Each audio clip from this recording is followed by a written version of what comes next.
Pomni was besides herself. Today, during the intro, Jax and Ragatha were absent, leaving only her, Kinger, you, and Gangle to deal with the crazy adventure Kane had come up with today. It was called Travelers from Another World. The ringmaster had summoned a large Renaissance fair-like area on the outside grounds. While sounding fun on paper, her and the others were forced to participate in feudal blood sports. This was all thanks to you. Ever since you had arrived, shortly after Pomni, Kane had been obsessed with making you and the Jester the main characters of ultra-wacky medieval adventures. This was thanks to your digital body. You were tall, muscular, and the only thing in your closet were armor pieces. You were quite literally forced into the role of a knight, which made your name, Nighty Night, just as redundant as eating and sleeping. You wore large, heavy, round shoulder plates, tight breastplates, a helmet that covered your entire face and hair, thick, stubby metal gloves, and beneath your breastplate, you wore thick, fluff padding. Ugh, it was a nightmare to get out of this outfit. So you tried to change it as rarely as possible. Not that anyone noticed. In the digital world, it was hard to break a sweat, or produce any kind of waste. So the thing was super clean and smelled fresh. Even after a week of non-stop wearing it. It made you think of video games and how the characters in them wore even more practical armors, sleeping, eating, and even marrying in them. Honestly, you were glad that you didn't feel hunger or thirst. Pomni was watching you as you stood inside of a sandpit. A low-polygon orc with an axe before you. Among the activities the Jester, you, Kinger, and Gangle were forced into were dueling, archery, lance riding, a juggling competition, and finally, the market itself. Oh, of course, there was nothing of value to you and your fellow former humans, so the fair's market was just window dressing for the challenges. Oh ho ho ho, mused Kane. With a twist in her stomach, Pomni turned around, looking up at the ringmaster, who was sitting on a podium. Such a wonderful, entertaining, oh, my night! Kane was way too into this. He had himself dressed up as a princess of all things. He wore a lavender-colored princess dress that had glitter on it, had placed a blonde wig on his upper gums, and the outfit was completed with a very, very pompous crown. Yoo-hoo! He went. Sighing, you turned to face Kane. Oh, my knight, I hope you win this bout as well. He chatted with his teeth to imitate blinking with his eyes in a coquette manner. Ugh, you shuddered in disgust, before facing the orc again. To stay within the video game terminology, the green monstrosity was a couple levels higher than you, and you really needed to focus to not tap out here. While there was no real fear of death, if you and your fellow characters, as Kane called them, adventure party for this adventure, won the majority of events, you'd be rewarded at the end of the adventure with a 3-day-long feast. Something Kane apparently very rarely did. 3 days just ceaseless gluttony and not having to bother with adventures? That was definitely something everyone would want. The problem was that since Ragatha and Jax were absent, you already had 2 party members less. And it's not like Gangle or Pomni were good fighters. The orc lunged at you. You just barely managed to dodge the thing. And its dangerous axe. It was flailing in the air as the orc swung it around. Oh ho ho ho! Kane laughed as he waved a handkerchief in the air. Of course, he was no help. During the registration for the event, you had shoved Pomni out of the way. You'd rather fight all these NPCs all by yourself than have her enter the ring at all. Though there was a tap-out rule, allowing you to switch with one of your party members. The orc had managed to grab you by the ankle and was mercilessly slamming you into the ground, over and over. Pomni winced at every loud clank of your armor, and every grunt coming from you. The Deshta knew you should tap out, but she was too afraid to fight the orc herself. Kane? Stuttered Pomni loud enough for the ringmaster to hear it. Princess, I mean. What is it, my darling? He said in an overly fruity manner. Can I look for, the rest of my party so Nighty can tap out? Oh, of course! But do you really just want to cowardly run away? You could tap in instead. Considering how sternly you said no to that, she shook her head. No, thank you, Kane. Returning her attention to you, she shouted over. Hold on, Nighty. I'll search for Jax. Though you couldn't hear her over the pained shouts that you were making. I'll just take that as a yes. Pomni turned around and rushed towards the circus. The way luckily wasn't long, but inside the tent, she had no idea where to look. She needed to think. Every second she spent panicking was a second you spent in the fighting pits, potentially losing. Pomni slapped her face, thinking. Her eyes focused on the balcony leading to the living room quarters. Maybe they just slept in? She gulped, before running for the stairs. There always was a chance that they were right now abstracting, so she needed to be careful. Catching her breath, she looked down the hallway with all those doors. The stupidest place Jax and Ragatha could be were their rooms after all. Might as well start here. Pomni stopped in front of Jax's door. Unsure, she just rang the bell and waited. And waited. Tapping her foot on the ground. She knew she was wasting time here. She turned to her left, wandering forward to Ragatha's nearby room. And to Pomni's surprise, the door was slightly left ajar. With a terrible feeling in her gut, she gently pushed it further open. Jax's room was dark, and she was hearing a strange creaking noise coming from somewhere. Pomni furrowed her brows. Ugh, the smell. What's happening here? Hello? Ragatha? Jax? As she said that, she reached for the light switch.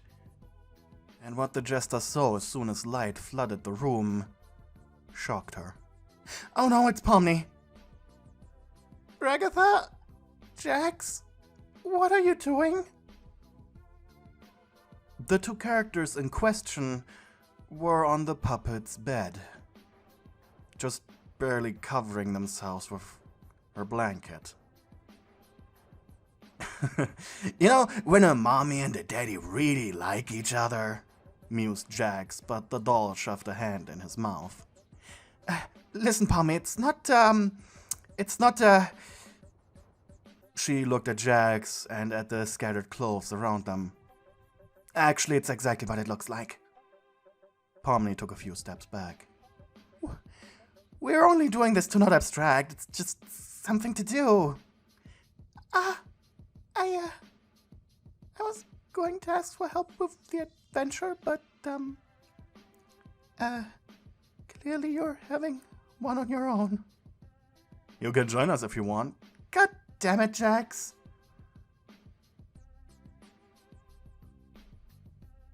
You were sitting on a bench near the sandpit. Your armor was dented and cracked everywhere. The slain orc already turning into pixels behind you. Oh my knight, I'm so entertained. Kane, please.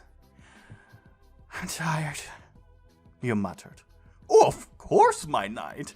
Oh, in shining armor too. I shall leave you alone. Kane poofed away, probably attending the archery contest with Gangle. Ugh, you sighed. Well, you beat the thing after all, not needing Jax in the end. You looked up at the circus. It was a little difficult to make out, but you saw movement up there. It looked like Pomni was returning, and it seemed like she was alone. Grunting tired, you got up on your feet, deciding to walk in her direction. Though, once you actually came into viewing distance, you could see that she was distressed. "What's wrong, Pomni?" you shouted. She didn't talk until she stopped next to you. She was out of breath and heaving. They are, she huffed. Did they abstract? No, they're, you know. She made an obscene hand motion, and you tilted your head in confusion.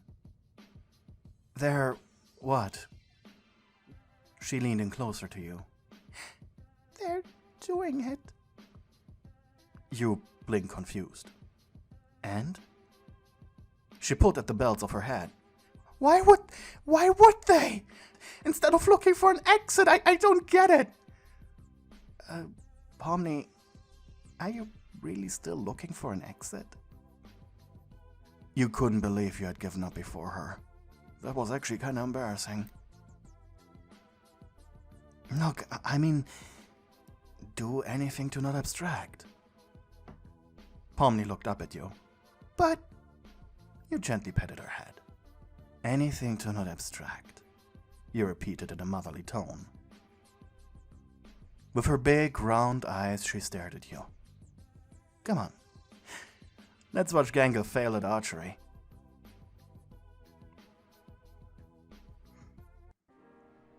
It was super late. You were sitting on your bed, throwing darts at a target, super bored. You couldn't sleep in your armor. It just was too uncomfortable.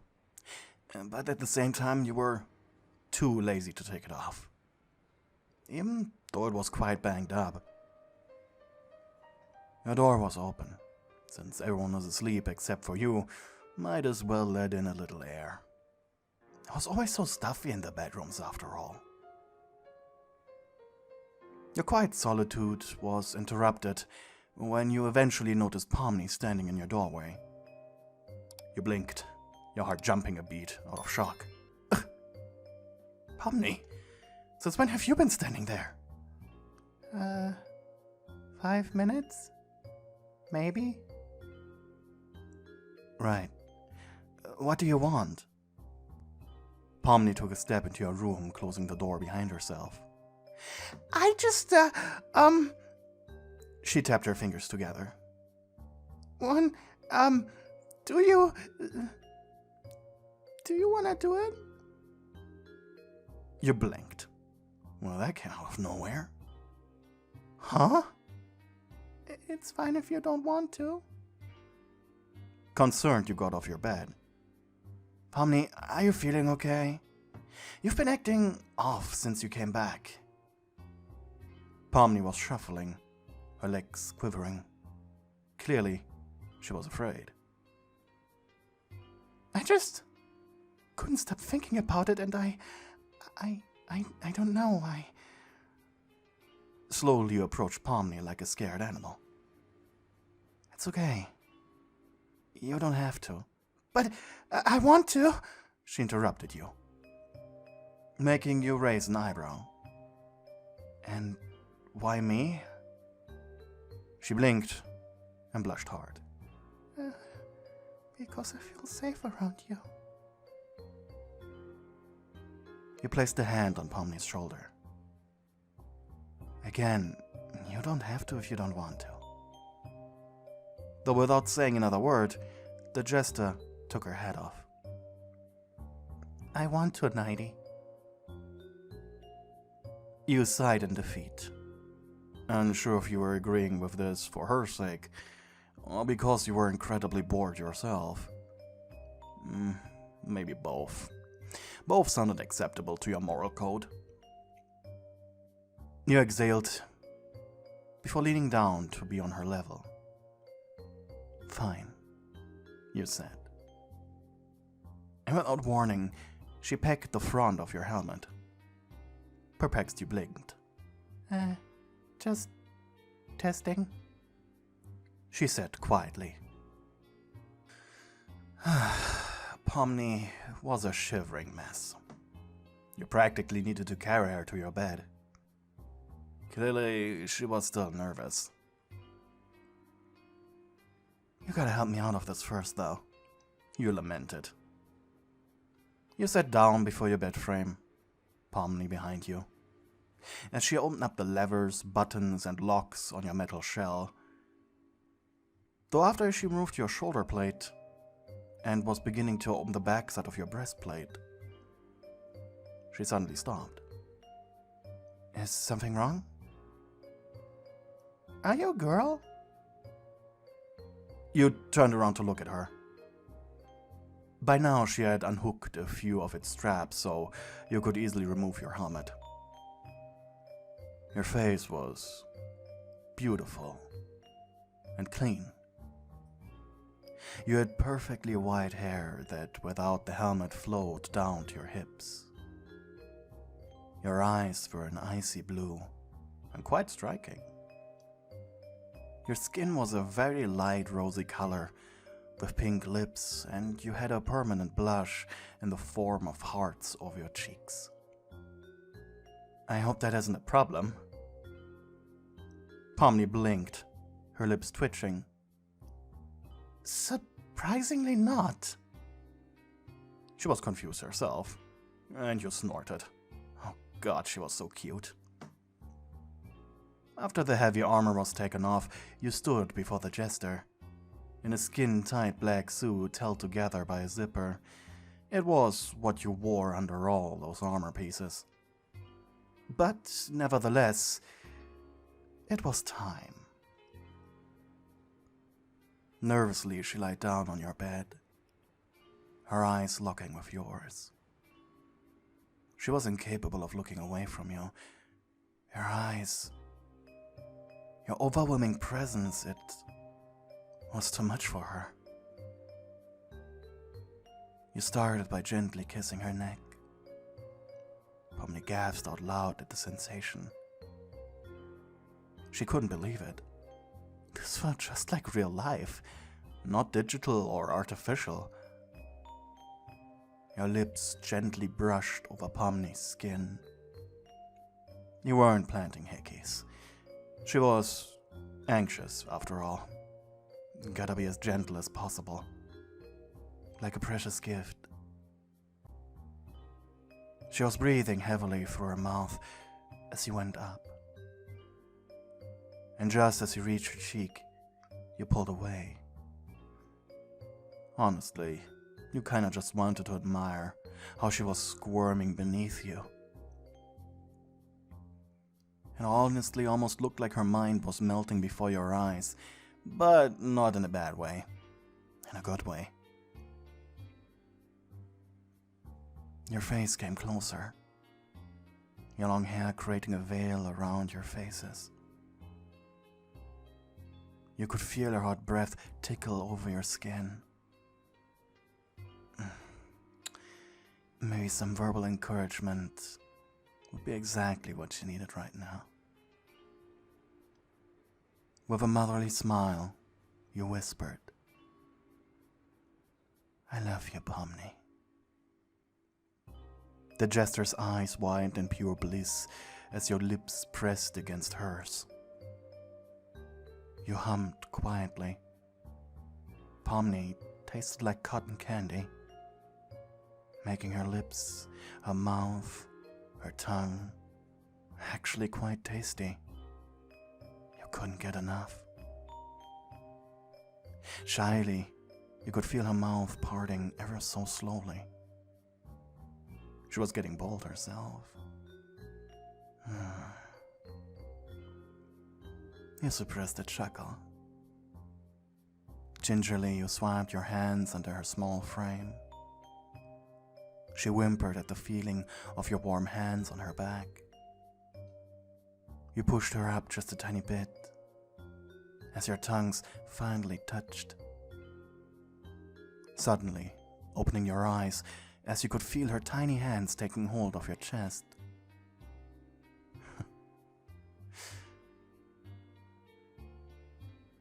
Amused, you exhaled through your nose. Pomni was surprisingly good at kneading your flesh. Such a naughty, curious little girl.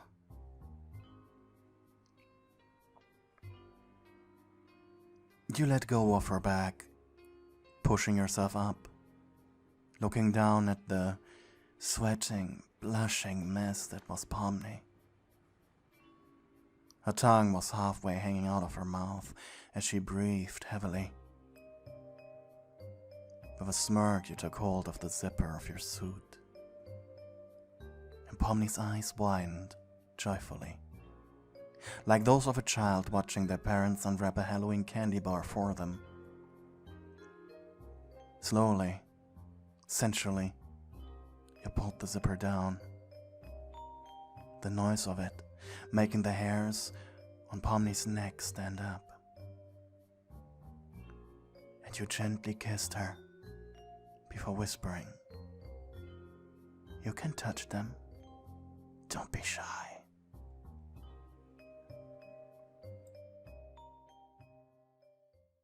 Thank you to the people who are supporting me on Ko-fi. You guys are keeping me alive.